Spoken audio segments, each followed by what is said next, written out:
Assalamualaikum warahmatullahi wabarakatuh. Saya Nur Aziza dari Tadris Matematika kelas A semester 5. Di sini saya akan menjelaskan tentang trigonometri dalam kehidupan sehari-hari.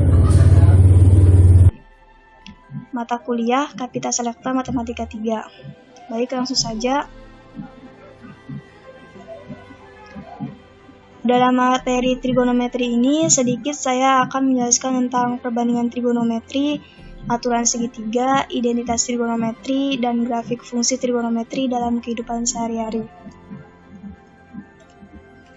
Yang pertama ada perbandingan trigonometri.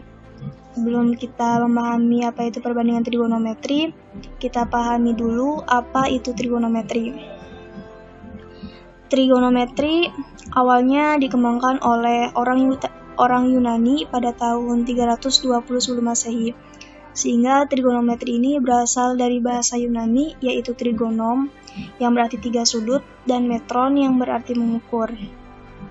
Artinya, trigonometri ini adalah ilmu matematika yang digunakan untuk mengukur atau menghitung sudut dalam segitiga.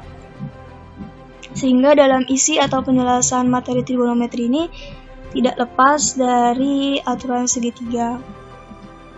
Dari dasar inilah kita dapat menghitung nilai sin theta, cos theta, tan theta, dan kebalikannya, cosec theta, sec theta, dan kotangen theta. Di mana sin theta itu sisi depan per sisi miring, cos theta itu sisi samping per sisi miring, dan tan theta itu sisi depan per sisi samping. Sedangkan kebalikannya itu misalkan cosec theta itu sisi miring per sisi depan. Dan seterusnya.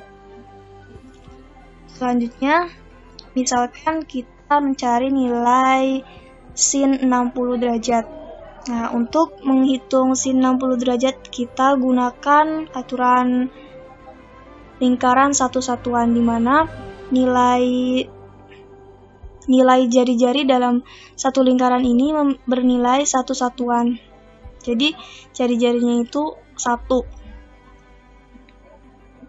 Nah, untuk mencari sin 60 derajat itu kan sin demi depan per miring.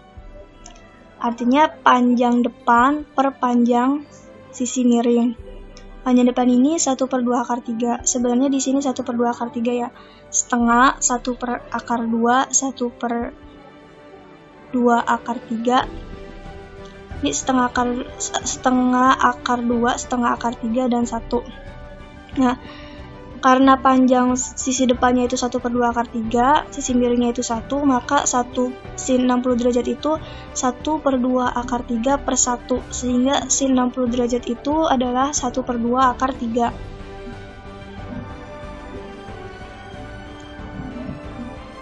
Nah, konsep yang tadi itu awalnya dikembangkan oleh Aristarchus. Aristarchus awalnya membandingkan jarak antara bumi ke bulan dan bumi ke matahari. Beliau melakukannya itu dengan cara meletakkan tongkat dan menghitung perbandingannya melalui sudut elevasi dan sudut depresi. Sehingga beliau menghasilkan persamaan cos theta sama dengan B per A, atau sama saja dengan cos theta samping per miring, cos sami. Kemudian ada aturan segitiga. Aturan segitiga ini akan menghasilkan aturan sinus kosinus. Nah, sebelum kita memahami aturan sinus dan kosinus, kita pahami dulu segitiga dan sudut. Seperti yang kita ketahui bahwa segitiga itu memiliki 3 sisi dan 3 sudut. Di mana A itu merupakan sisi depan sudut A besar, dan B itu merupakan sisi depan sudut B besar, dan C itu merupakan sisi depan sudut C besar. Kemudian ada aturan sinus.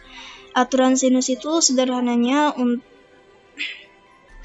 A per sin A besar sama dengan B per sin B besar sama dengan C per sin C besar.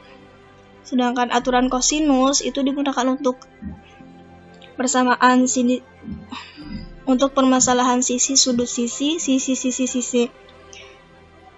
Jadi misalkan untuk aturan kosinus ini, untuk permasalahan ada 2 sisi dan 1 sudut, dan 1 sisi yang lainnya itu belum diketahui. Nah, untuk mencari sisi yang belum diketahui ini, misalkan caranya itu A kuadrat sama dengan B dikuadratkan ditambah C dikuadratkan dikurangi 2 dikali B dikali C cos A. Contoh aturan sinus. Misalkan ada anak-anak yang bermain layang-layang. Nah, untuk menghitung tinggi atau jarak antara permukaan bumi ke layang-layang itu, kita gunakan aturan kosinus. Untuk bisa kita menggunakan aturan kosinus, kita harus tahu dulu sudut D-nya. Untuk mencari sudut D, caranya itu karena nilai satu segitiga ini adalah 180 derajat, maka 180 derajat dikurangi 45 ditambah 90, maka hasilnya 45 derajat. Sehingga sudut DE per sin 45 derajat sama dengan BE per sin 45 derajat. Sehingga DE sama dengan, karena sin 45 derajat itu setengah akar 2, maka DE sama dengan BE per setengah akar 2 dikali setengah akar 2 sama dengan 18 meter ya, maaf ini salah ketik.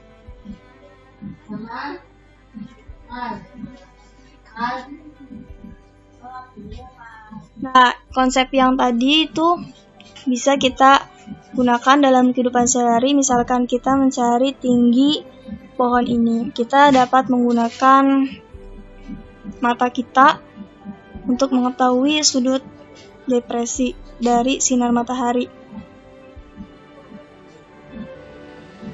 sudut elevasi dari sinar matahari. Nah, dalam kehidupan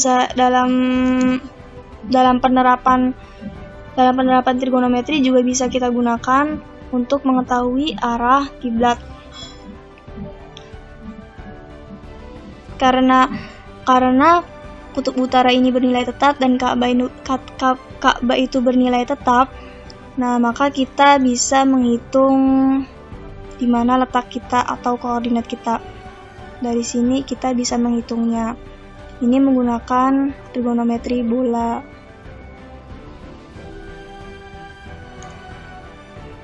Kemudian ada identitas trigonometri. Identitas trigonometri ini digunakan untuk membuktikan aturan trigonometri yang lainnya. Jadi misalkan ada kotangan alfa plus tan alfa sama dengan 1 per cos alfa dikali sin alfa.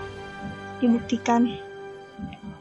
Karena kotangan alfa sama dengan sin alfa per cos alfa dan tan alfa sama dengan sin alfa per cos alfa, maka akan dapat dibuktikan 1 per cos alfa dikali sin alfa. Selanjutnya ada grafik fungsi trigonometri.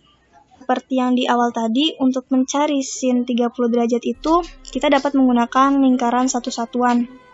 Jadi untuk mencari sin 30 derajat, itu dapat kita hitung panjang depannya itu kan setengah, sedangkan sisi miringnya itu kan 1, maka setengah per 1 setengah. Jadi sin 30 derajat itu setengah. Dan seterusnya. Nah, dalam grafik trigonometri ini ada beberapa istilah. Yang puncak ini merupakan nilai maksimum dan yang di bawah ini merupakan nilai minimum. Sedangkan amplitudo itu merupakan jarak terjauh antar simpangan. Dan ada periode, di sini ada periode dari 0 sampai 360 derajat. Nah, istilah-istilah ini, grafik fungsi ini dapat kita temukan dalam kehidupan sehari-hari, misalkan gelombang suara dan gelombang bunyi. Mungkin sekian dari saya. Semoga bermanfaat. Wassalamualaikum warahmatullahi wabarakatuh.